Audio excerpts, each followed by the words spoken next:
A little bit of salt, I'm not gonna lie. Okay? Salt, parsley, and pig.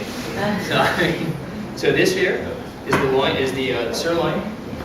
And I can actually take out the loin, what you would see. Now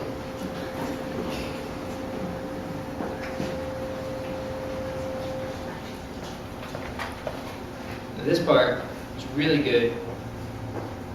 So from certain farmers who have like those naturally raised pigs that have a ton of different feed, because the fat flavor changes so much.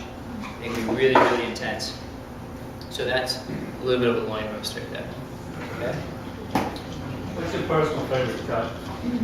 Out of all animals or just pigs? Out of pig. My favorite cut, honestly, I mean, it have to be jowl. I mean, my favorite thing is guanciale. I make it, and it's just amazing. I come from an Italian family, and guanciale is just second to none for us.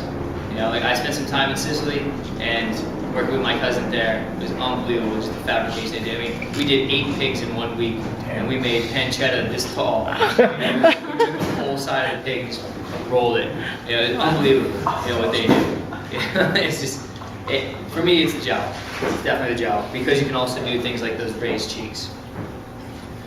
So what I can do here, we can make it a little bit fancy. You can actually get this, you can French this out a little bit. And I'll use this part here for trim, for any kind of sausage making.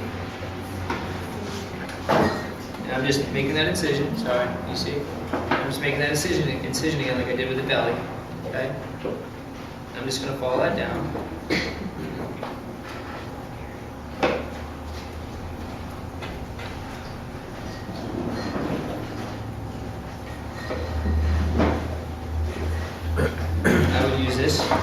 For sausage. I might even put the skin in there as well. Now what I do here is, you want to make it a little bit elegant, you can just go like French it. Now, because this pig is so fresh, I can't use the traditional method that I do for Frenching. Because it's so fresh, the tissue fibers haven't broken down enough from the bone itself. But you can actually, I'll try to do it here, you can take the inside of it, you follow down the bone to open it up. This works really, really well with things like veal. And then I'm going to take the back of my knife. I'm just going to unroll the skin, the skin from it. And this guy's only been slaughtered for, I think it was 4 days, 5 days. So it's super fresh, but he's young, so it'll be a work. And I How just many take the days knife. has the pig's been in the market so once weekend? Who knows? Honestly, I mean, things are shipped cryovac. They can call some things fresh if they're held at 32.5 degrees. They can be considered fresh frozen. I mean, honestly, depending on what market you're in. I mean, I know at Levine Ruggy, and I'm gonna go ahead and throw their name out there. Their stuff is fresh every week, so their pigs are no more than 5 days old, which is really unique because the time it takes to slaughter the pig, let it dry, and then ship it, depending on where it's coming from, and make sure that the animal's clean and tested. It takes a couple of days. They need to verify all that. So I mean, this pig just came in on Thursday, so it was slaughtered on Monday. It's beautiful. So you can actually then use the back of your knife, push that down, kind of French it out a little bit, expose the bone.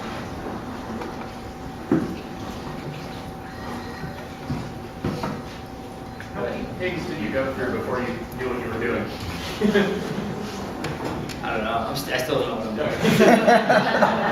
Like if I bought one tomorrow, I'd probably have to go through a handful before.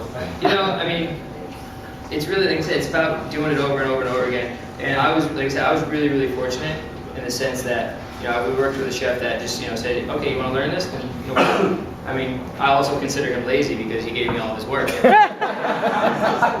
was his job to do all the butchering. So he's like, you want to learn, you can do it. So that's what happened.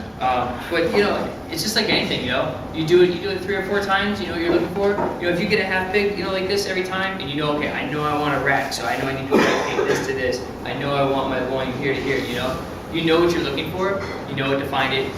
You do it 3 times, you're gonna know how to do it. Are you gonna do it well? That comes more with your knife skill and your build up. You know, I mean, same thing with dicing carrots. You know, you don't have a sharp knife for dicing carrots, you're going to go at an angle, it's going to be all messy, and you're going to look, why can't I dice a carrot?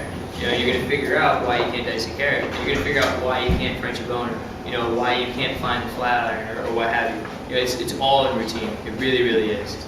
And I'm 100% for hire, so I'm more than happy to provide that.